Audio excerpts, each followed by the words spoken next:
Sanibonani guys, naniyazi-ke ukuthi mase sengivela kwama-screens ethu, that just means one thing, ukuthi ngiphethe isigaxa sendaba. Lalelani-ke, ubhuti wethu, ingane yethu, Cocomelon wethu, G Masigo, thiwa-ke usebuyile either to jail or to what's this, la bekade bemise khona e-mental institution.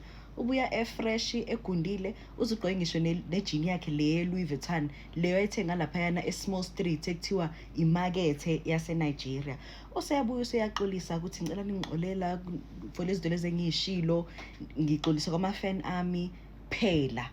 Uthi ngixolisa kwama-fan ami kuphela, kusho ukuthi akaxolisi kwamapholisa, akaxolisi kwaSimaphuma, akaxolisi kuwona wonke umuntu bekade uthi nje ngixolisa kwama-fan. Ugundile umuntu ushaye nge-fresh haircut leya red for danger bisekhanda, ayisekho yonke leyo nto. Ngizobuya-ke ngo-part 2 ukuthi uyasitshela ukuthi kwenzakalani eNigeria, nanokuthi ezositshela futhi ukuthi la kade bemise khona bethi ukru kwenzakaleni. Anyways guys, ngizobuya ngo-part 2. See you soon.